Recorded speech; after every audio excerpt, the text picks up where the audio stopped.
বন্ধুসকল, আজি মই আপোনালোকক ক'বলৈ ওলাইছোঁ গুৰুৰ বিষয়ে। গুৰু কি?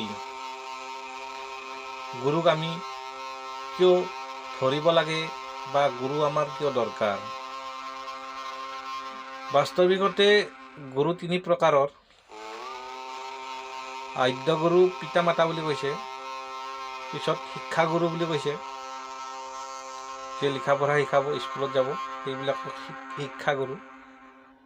আৰু এইটো হ'ল যিয়ে জ্যোতি দেখাব, অৰ্থাৎ জ্ঞানৰ জ্যোতি, অজ্ঞানতা দূৰ কৰিব, অৰ্থাৎ পৰমাত্মাক লগ কৰাব, সেইজনে হ'ল গুৰু শ্ৰেষ্ঠ।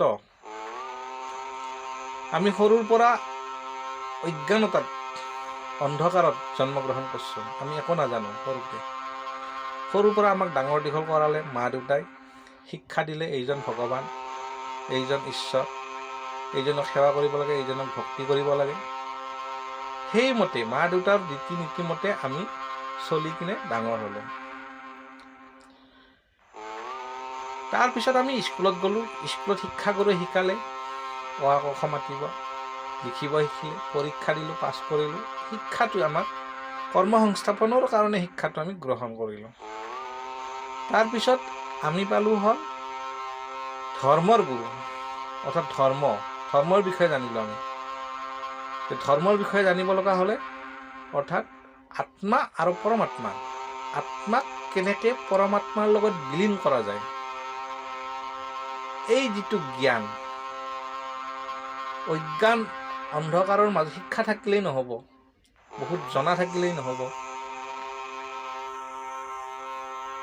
যদি ঈশ্বৰৰ বিষয়ে জ্ঞান নাথাকে, ঈশ্বৰ কি বুজি নাপায়, ঈশ্বৰৰ শক্তিক যদি ভক্তি নকৰে, ঈশ্বৰৰ শক্তিক যদি শ্ৰদ্ধা নকৰে, ঈশ্বৰৰ ওচৰত যদি শৰণাপন্ন নহয়, তেতিয়াহ'লে সেই জ্ঞান অযথা জ্ঞান। সেই জ্ঞানৰ মূল্যটো মই নিখুঁত বুলি ভাবোঁ। কাৰণ যিহেতু ঈশ্বৰেই সমস্ত সৃষ্টি কৰিছে, সেইজনা ঈশ্বৰক আমি কি কৰিব লাগে? ভক্তি কৰিব লাগে, শ্ৰদ্ধা কৰিব লাগে। আৰু এই শিক্ষাটো আমাক কোনে দিব? গুৰুই দিব। যদি আমি গুৰুৰ ওচৰত যাওঁ বা গুৰু ধৰোঁ, গুৰু মেইন মন্ত্ৰ এটাই আছিলে যে গুৰু ব্ৰহ্মা, গুৰু বিষ্ণু, গুৰুদেৱা মহেশ্বৰা, গুৰু সাক্ষাৎ পৰম ব্ৰহ্মা, তস্मै শ্ৰী গুৰুৱে নমঃ। গুৰুৱে ব্ৰহ্মা, তুমি যদি ভাবিছা গুৰুৱে ব্ৰহ্মা, তুমি যদি ভাবিছা গুৰুৱে বিষ্ণু, তুমি যদি ভাবিছা গুৰুৱে মহেশ্বৰ, আৰু তুমি যদি ভাবিছা যে গুৰু সাক্ষাৎ পৰম ব্ৰহ্মা, অৰ্থাৎ পৰম ব্ৰহ্মাই তোমাৰ গুৰু। গু আৰু ৰু দুটা শব্দ লগ হৈ কিনে গুৰু হৈছে। গু মানে হ'ল আন্ধাৰ, ৰু মানে হ'ল জ্যোতি, অৰ্থাৎ পোহৰ।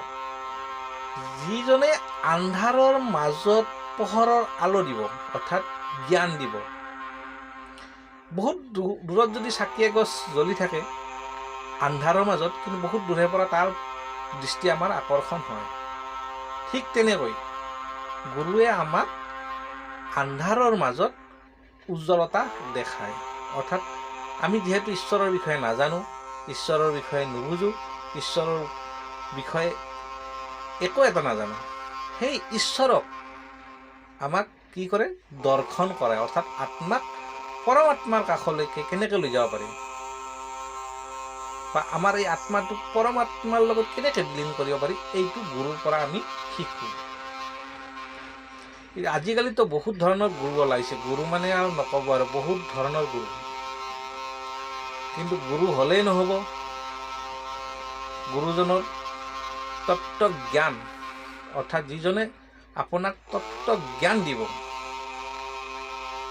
সেইজনৰ পৰাহে সেইজনহে প্ৰকৃত গুৰু হ'ব। যদি আপুনি সেনেকুৱা গুৰু পোৱা নাই, তেতিয়াহ'লে মোৰ মতে হ'লে আপুনি ব্ৰহ্মা, বিষ্ণু বা মহেশ্বৰক যিকোনো একজনক গুৰু মানিব পাৰে। নহয় বোলো মই কাকোৱে নামানো, স্বয়ং যিজন নিৰাকাৰ, সৰ্বশক্তিমান, পৰম ব্ৰহ্মা বুলি কৈছে, পৰম ব্ৰহ্মা, যিটো এটা শব্দত হ'বনি, এটা শব্দত হ'বনি, ওম, সেইজনকো গুৰু হিচাপে মানি পেলাই আপুনি এই বিষয়ত জ্ঞান ল'ব পাৰে। ধৰ্মশাস্ত্ৰ পঢ়ক, ধৰ্মপুথি পঢ়ক, তাৰ পৰাও জ্ঞান আহিব। কিন্তু যদি তত্ত্ব জ্ঞান পাব লগা হয় তেতিয়াহ'লে আপুনি গুৰু যেনেকৈ শ্ৰীকৃষ্ণ গুৰু গীতাত যেনেকৈ কৈছে যে এনেকৈ ধ্যান কৰিব লাগে, এনেকৈ যোগ কৰিব লাগে, এনেকৈ এই নিয়ম নীতি কিছুমান আহি পৰে। ক'বলৈ গ'লে বহুত কথা আছে গুৰুৰ বিষয়ে। গুৰুৰ বিষয়ে কোৱা ইমান সহজ নহয় আৰু বহুত দীঘলীয়া হৈ যাব। যিহেতু মই বেছি লম্বা ভিডিঅ' বনাবৰ ইচ্ছা কৰা নাই, নেক্সট ভিডিঅ'টোত আকৌ গুৰুৰ বিষয়ে এনেকুৱা ভিডিঅ' বনাই দিম। আৰু গুৰুৰ বিষয়ে মই আজি এইখিনিয়ে ক'লোঁ যে আপুনি যদি ভাবে